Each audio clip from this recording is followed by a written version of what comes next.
ನಟ ದರ್ಶನ್ ಅವರ ಪತ್ನಿ ವಿಜಯಲಕ್ಷ್ಮಿ ವಾಸ ಮಾಡ್ತಿರೋ ಫ್ಲಾಟ್ನಲ್ಲಿ ಕಳ್ತನ ಆಗಿದೆ. ಹೊಸಕೆರೆಹಳ್ಳಿಯ ಪ್ರೆಸ್ಟೀಜ್ ಅಪಾರ್ಟ್ಮೆಂಟ್ನಲ್ಲಿ ನಡೆದಿರೋ ಕಳ್ತನ.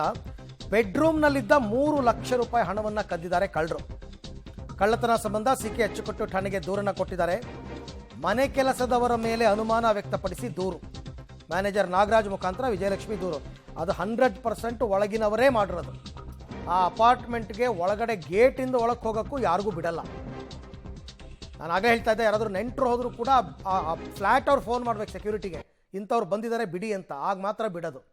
ಇದು ಮನೆ ಕೆಲಸದವರು ಅವರು ಇವರು ಇರ್ತಾರಲ್ಲ, ಅದು ಬೆಡ್ರೂಮ್ ಒಳಗೆ ಹೋಗಿ ಕಬೋರ್ಡಲ್ಲಿ ಇಟ್ಟಿರ್ತಕ್ಕಂಥ 3 ಲಕ್ಷ ರೂಪಾಯಿ ಎತ್ತಿದ್ದಾರೆ ಅಂತಂದರೆ ಮನೆ ಕೆಲಸದವ್ರ ಮೇಲೇ ಅನುಮಾನ. ಮನೆಯಲ್ಲಿ ಯಾರ್ಯಾರು ಓಡಾಡಿದ್ದಾರೆ, ನಿಮಗೆ ಅಲ್ಲಿ ಹೆಜ್ಜೆಜ್ಜೆಗೂ CCTV ಇದೆ, ಹೋಗೋರು ಬರೋರು ಎಲ್ಲ ಗೊತ್ತಾಗುತ್ತೆ. ಈ ಬಗ್ಗೆ ಮತ್ತಷ್ಟು ಮಾಹಿತಿ ನನ್ನ ಕೊಲ್ಲಿಗ್ ಉಮೇಶ್ ಅವರಿಂದ ಪಡ್ಕೊಳ್ಳೋಣ. ಉಮೇಶ್, ಈಗ ಅನುಮಾನ ಏನೋ ಮನೆ ಕೆಲಸದವ್ರ ಮೇಲೆ ಬಂದಿದೆ ಅಂತಕ್ಕಂಥದ್ದು, ಬಟ್ ಪೊಲೀಸರು ಏನು ಹೇಳ್ತಾರೆ? ಒಂದು ಕ್ಲೂ ಏನಾದರೂ ಸಿಕ್ತಾ ಕಳ್ತನ ಮಾಡಿರೋರು ಯಾರು ಅಂತ? ಅರವಿಂದ್, ಈಗ ಸಿಕೆ ಅಚ್ಚುಕಟ್ಟು ಪೊಲೀಸ್ ಠಾಣೆಯಲ್ಲಿ FIR ದಾಖಲಾಗಿದೆ. ಆ ಆಧಾರದ ಮೇಲೆ ಪೊಲೀಸರು ಕೂಡ ಪ್ರಾಥಮಿಕ ತನಿಖೆ ನಡೆಸಿರುವಂಥದ್ದು. ಅವ್ರ ಮನೆ ಬಳಿ, ಅವರ ಸೆಕ್ಯೂರಿಟಿ ಬಳಿ ಎಲ್ಲ ಕೂಡ CCTVಗಳಿದ್ದಾವೆ. ಮೊದಲಿಗೆ CCTVಗಳನ್ನು ವಶಕ್ಕೆ ಪಡೆಯುವಂಥ ಕೆಲಸ ಮಾಡಿದ್ದಾರೆ. ಅವ್ರ ಜೊತೆಗೆ FIR ಅಲ್ಲೇ ಇವರೇ ಉಲ್ಲೇಖ ಮಾಡಿರುವಂತೆ ಮನೆ ಕೆಲಸದವ್ರ ಮೇಲೆ ಏನು ಅನುಮಾನ ವ್ಯಕ್ತಪಡಿಸ್ತಾ ಇದ್ದಾರೆ, ಅವ್ರನ್ನೂ ಕೂಡ ಕರೆಸುವಂಥ ಪ್ರಯತ್ನವನ್ನು ಪೊಲೀಸರು ಮಾಡ್ತಾ ಇರುವಂಥದ್ದು.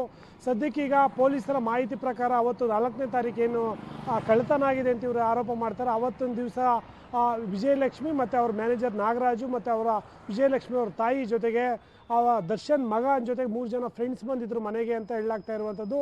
ಇಷ್ಟು ಜನ ಇದ್ದಂಥ ವೇಳೆಯಲ್ಲಿ ಅವ್ರ ಸಂಜೆನೇ ವಿಜಯಲಕ್ಷ್ಮಿ ಮತ್ತು ಮ್ಯಾನೇಜರ್ ನಾಗರಾಜ್ ಅವತ್ತು ಮೈಸೂರಿಗೆ ಹೋಗ್ತಾರೆ. ಅವ್ರ ತಾಯಿ ಕೂಡ ಅವ್ರ ಜೊತೆಲೇ ಹೋಗಿರುವಂಥದ್ದು.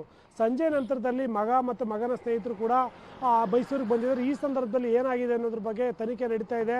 ಸದ್ಯಕ್ಕೀಗ ಈಗಲೇ ಯಾರು ಕಳ್ತನ ಮಾಡಿದ್ದಾರೆ ಅನ್ನೋದ್ರ ಬಗ್ಗೆ ಪೊಲೀಸರು ಯಾವುದೇ ನಿರ್ಧಾರಕ್ಕೆ ಬಂದಿಲ್ಲ. ಮೊದಲಿಗೆ ಮನೆಯಲ್ಲಿ ಕೆಲಸ ಮಾಡುವಂಥ ಕೆಲಸಗಾರರೇನಿದ್ದಾರೆ ಅವ್ರನ್ನ ವಿಚಾರಣೆ ಮಾಡಬೇಕಾಗುತ್ತೆ. ವಿಚಾರಣೆ ಮೊದಲು ಅಲ್ಲಿರುವಂಥ CCTVಗಳನ್ನು ಪರಿಶೀಲನೆ ಮಾಡಿ ಯಾರಾದರೂ ಬೇರೆಯವರು ಯಾರಾದರೂ ಅವತ್ತು ಮನೆಗೆ ಬಂದಿದ್ರಾ ಅನ್ನೋದು ಕೂಡ ಪರಿಶೀಲನೆ ಮಾಡಬೇಕಾಗಿದೆ. 4ನೇ ತಾರೀಕು ಕಳ್ತನ ಆಗಿದ್ರು ಕೂಡ ಇವರು ನೋಡ್ಕೊಂಡಿರುವಂಥದ್ದು 8ನೇ ತಾರೀಕು ಸಂಜೆ 5-6 ಗಂಟೆಗೆ ನೋಡ್ಕೊಂಡಿರುವಂಥದ್ದು.